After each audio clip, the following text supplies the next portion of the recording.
کہ ہمارے واسطے بخشش کا ہر سامان لے آئے، ہمارے واسطے بخشش کا ہر سامان لے آئے۔ تو آئیے میں تقریر پیش کرنے کے لیے عزیزم بشارت کریم صلی اللہ علیہ وسلم کو میں دعوت دے رہا ہوں کہ وہ آئیں اور تقریر پیش کریں۔ الحمدللہ رب العالمین والصلاة والسلام علی رسول الکریم، اما بعد۔ محترم حضرات اور معزز سامعین کرام، السلام علیکم ورحمۃ اللہ وبرکاتہ۔ قلم والوں مدارس کو محبت کا چمن لکھنا، قلم والوں مدارس کو محبت کا چمن لکھنا، بہت ایمانداری سے ہمارا یہ سخن لکھنا۔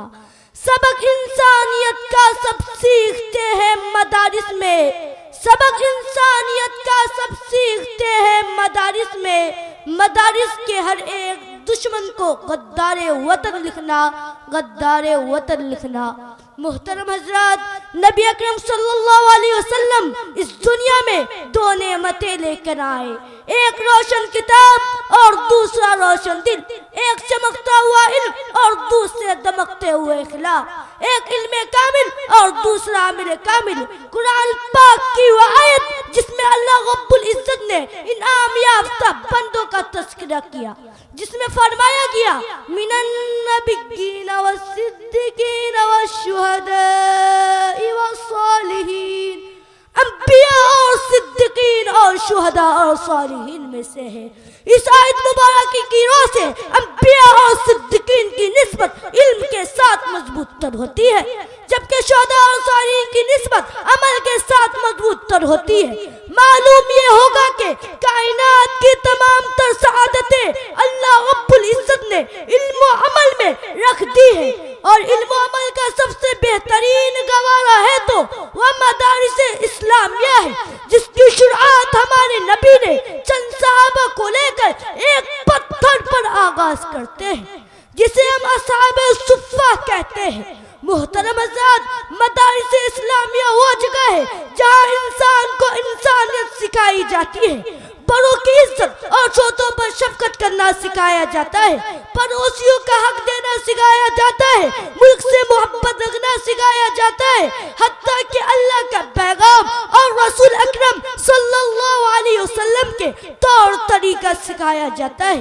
لیکن آج لوگوں کے ذہن میں ایک بات آ کر سما جاتی ہے کہ مدرسے میں تعلیم حاصل کر کے ہمارا یہ بچہ کیا کر لے گا؟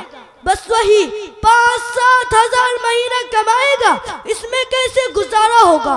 میں ان لوگوں کو یہ بات بتا دینا چاہتا ہوں کہ یہ انبیاء کے وارث ہیں، اتنے ہی میں اللہ تبارک و تعالی برکتوں کا نزول فرماتے ہیں۔